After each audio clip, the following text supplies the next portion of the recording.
Baik, sekarang kita akan membahas tentang tes karakteristik pribadi, yaitu adalah soal pada ujian CPNS. Nah, pada bagian yang pertama kita cek soalnya ya.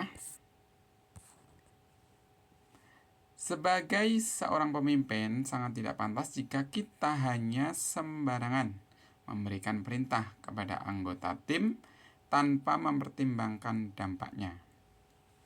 Mengarahkan atau memerintah sesuka hati tanpa memperhatikan perasaan dan kondisi anggota dapat mengakibatkan dampak negatif, terutama jika kata-kata yang digunakan seringkali tidak memperhatikan etika komunikasi yang baik. Hal ini bisa menyakiti hati mereka dan menciptakan suasana kerja yang kurang harmonis. Oleh karena itu, penting bagi seorang pemimpin untuk berbicara dengan penuh perhatian dan rasa hormat, menghindari penggunaan bahasa yang kasar atau meremehkan. Seorang pemimpin yang bijaksana harus mampu memberikan arahan dengan cara yang membangun, memotivasi, dan menghargai setiap anggota tim, sehingga hubungan di dalam tim tetap positif dan produktif. Komunikasi yang baik dan penuh empati adalah kunci untuk menciptakan lingkungan kerja yang sehat dan efektif. Dari beberapa hal berikut ini, manakah pernyataan yang paling menggambarkan perilaku saya? A. Saya mengutamakan kekompakan tim dalam memimpin. B. Saya menempatkan diri saya sebagai teman dalam memimpin. C. Saya selalu sungkan jika harus memimpin orang-orang yang lebih senior. D. Saya biasanya tidak hanya mengkoordinasi, tapi juga memberi contoh langsung. E. Saya membagi tugas dalam satu tim jika saya menjadi pemimpin. Maka dari beberapa pilihan tersebut, manakah jawaban yang memiliki poin 5? Nah, mari kita kupas satu-satu. Yang pertama, di sini kita cek. Nah, saya mengutamakan kekompakan tim dalam memimpin. Walaupun penting untuk mengutamakan kekompakan tim, pilihan ini rasanya itu kurang menggambarkan tindakan spesifik yang diambil oleh seorang pemimpin yang bijaksana, seperti yang tadi sudah dijelaskan. Nah, pemimpin itu seharusnya bagaimana? Tidak hanya mengutamakan kekompakan tim, tapi juga harus memperhatikan komunikasi yang penuh, perhatian, rasa hormat, dan memberikan contoh langsung. Jadi, maka ini rasanya kurang. Ya. Kemudian kita cek yang B. Saya menempatkan diri saya sebagai teman dalam memimpin. Nah, kalau analisisnya, meskipun menjadi teman bagi anggota tim dapat menciptakan kedekatan, tapi yang namanya pemimpin yang bijaksana harus tetap mampu mempertahankan profesionalisme dan kewibawaan dalam memberi arahan. Maksudnya menempatkan diri sebagai teman bisa berisiko mengaburkan batasan antara pemimpin dan anggota tim. Maka berdasarkan soal ini, maka pemimpin yang bijaksana lebih mendepankan komunikasi yang penuh, empati, dan rasa hormat, bukan sekedar sebagai teman. Nah, maka ini juga kurang tepat.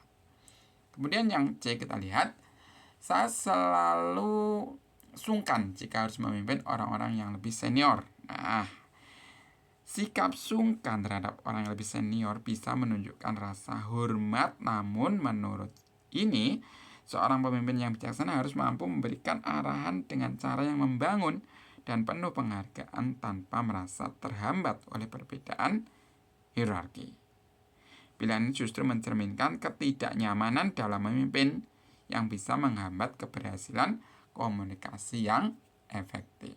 Ini juga nggak bagus ya.